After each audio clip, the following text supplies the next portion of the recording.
दोस्तों नमस्कार। एनसीईआरटी गणित कक्षा 10वीं में आप सभी का स्वागत है। आज हम प्रश्नावली 3.6 का प्रश्न संख्या 1 का पहला को हल कर रहे हैं। तो आइए क्वेश्चन देखिए क्या पूछ रहा है। निम्न समीकरण के युग्म को रैखिक समीकरण के युग्म में बदल करके हल कीजिए। मतलब ये जो समीकरण दिया है, समीकरण 1 या समीकरण 2, ठीक है, इसको हमको रैखिक समीकरण में बदल कर हल करना है। ठीक है, रैखिक समीकरण कौन कहते हैं? रैखिक समीकरण मतलब सिंपल होता है। जैसे 2x + y = 4, ये रैखिक समीकरण है।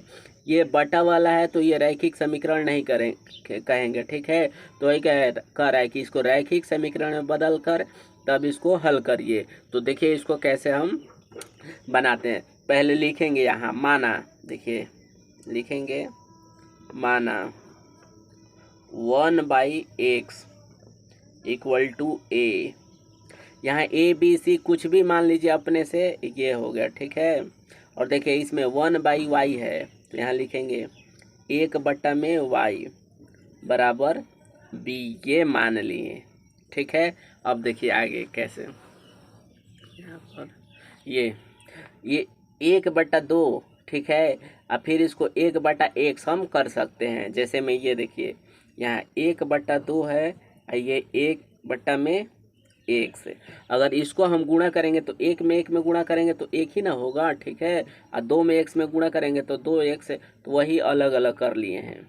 प्लस उसी तरह इसको भी 1/3 गुणे 1/y बराबर ये 2 का 2। अब देखिए 1/x को क्या माने हैं? a माने हैं यहाँ, तो 1/x के जगह पर a रख रहे हैं गुणे a, प्लस 1/3 1/y के जगह क्या माने? b माने हैं, तो गुणे b रख रहे हैं बराबर 2। अब यहाँ देखिए फिर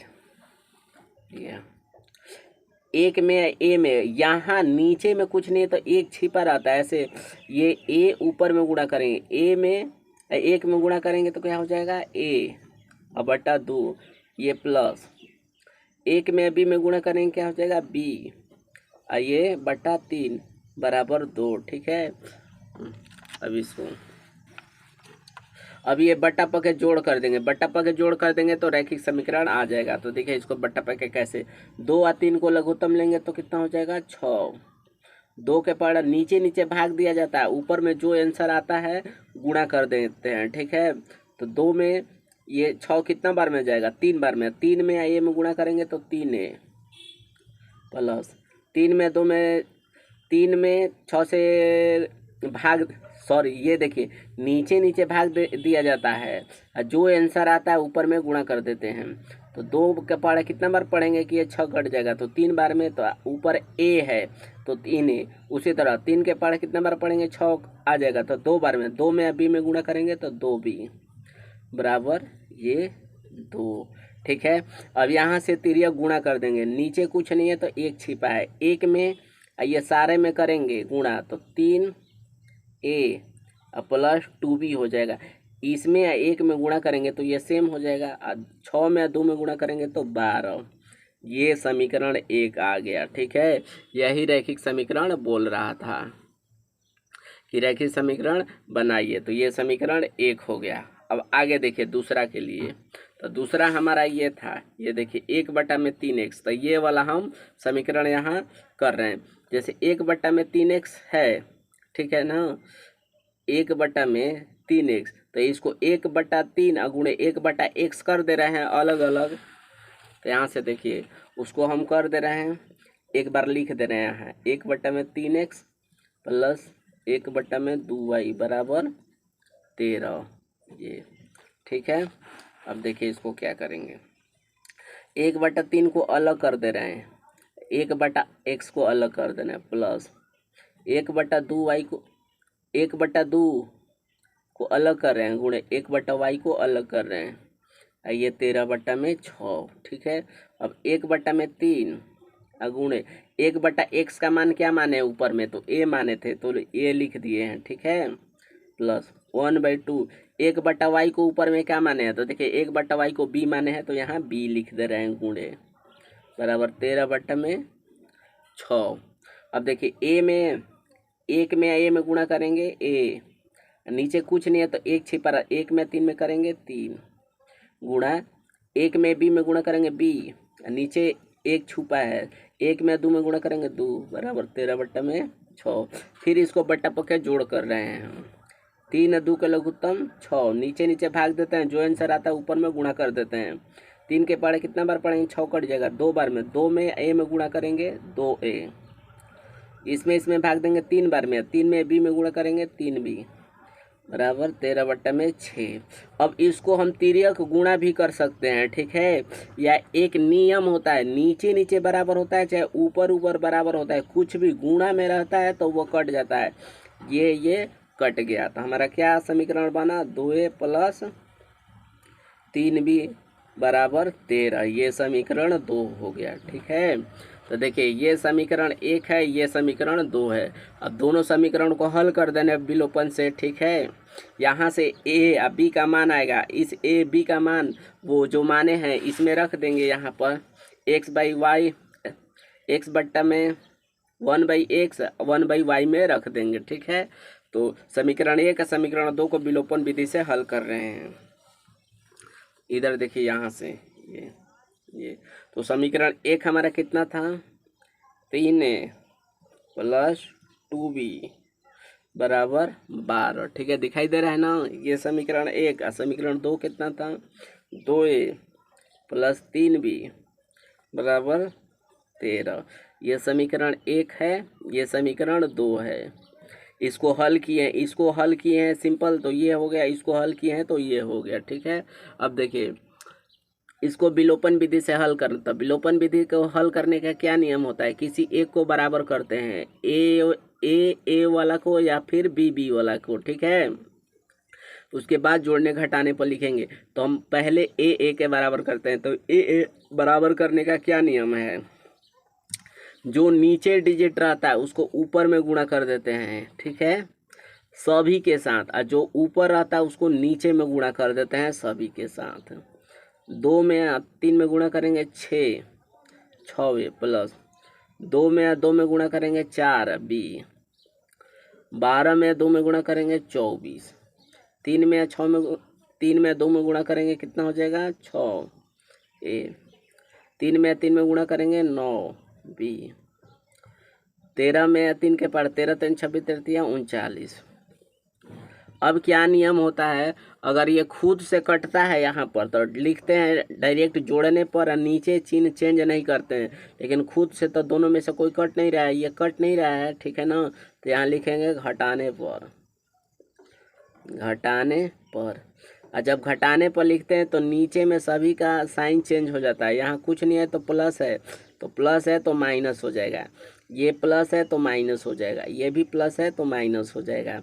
घटाने पर लिखते हैं तो सभी का नीचे में चिन्ह चेंज करते हैं, ऐसा नियम होता है, ठीक है।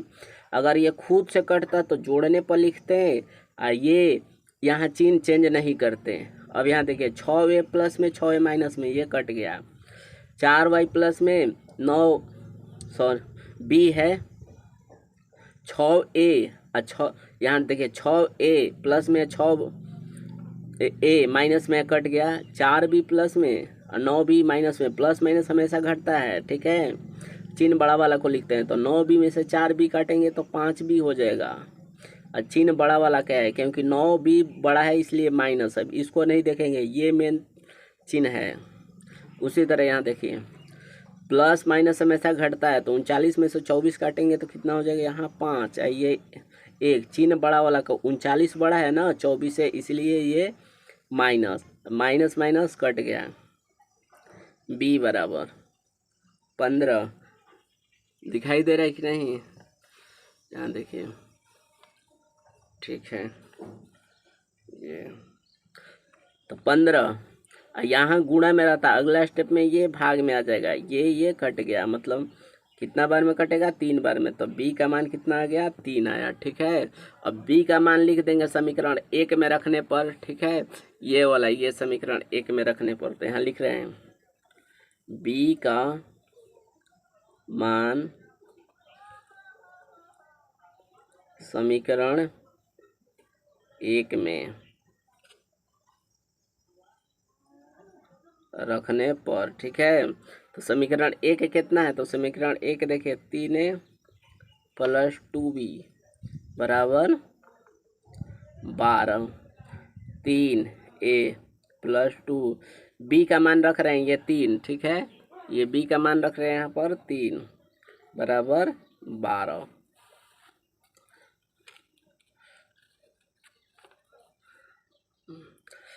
3a प्लस 2 में 3 में गुणा करेंगे 6 बराबर 12। 3a बराबर 12, ये 6 है, बराबर के इधर जाएगा तो माइनस में चिन्ह चेंज करते हैं, ठीक है। चर को एक तरफ, अचर को एक तरफ करते हैं, ABCD को एक तरफ, संख्या को एक तरफ। 3a 12 में से 6 जाएगा 6 a 6, ये गुणा में जाता है, अगला स्टेप में भाग में आ जाता है, ये काट दिया 2 बार में। a बराबर कितना आ गया हमारा, a बराबर हो जाएगा 2, ठीक है। अब देखिए AB के क्या माने हैं, तो यहाँ देखिए 1/x को a माने हैं, 1/y को b माने हैं, ठीक है ना। तो यहीं पर यहाँ तो 1/x को a माने हैं। अब a का मान यहाँ रख कर x का मान निकाल देंगे, तो 1/x, a का मान क्या है 2 हमको x का मान चाहिए, तो x का मान यहाँ कुछ नहीं है तो 1 छिपा है, तिर्यक गुणा कर देंगे 2 में x में 2 में गुणा करेंगे 2x, 1 में 1 में गुणा करेंगे 1। फिर यहाँ देखिए ये गुणा में है, अगला स्टेप में भाग में आ जाएगा, 1/, यहाँ हो जाएगा क्या 2, तो x बराबर 1/2 आंसर हो जाएगा, ठीक है। एक को क्या माने हैं 1/y बराबर b माने हैं, तो 1/y, b का मान कितना आया, तो b का मान ऊपर में 3 आया था, देखिए ये b का मान 3 आया है ना, ये b का मान 3, तो ये b के जगह पर 3 रख रहे हैं यहाँ पर, b के मान 3, यहाँ कुछ नहीं है तो 1 छिपा है। फिर तिर्यक गुणा करेंगे तो y में 3 में गुणा करेंगे 3y, 1 में करेंगे 1, y बराबर 1/3, ये हमारा आंसर हो गया।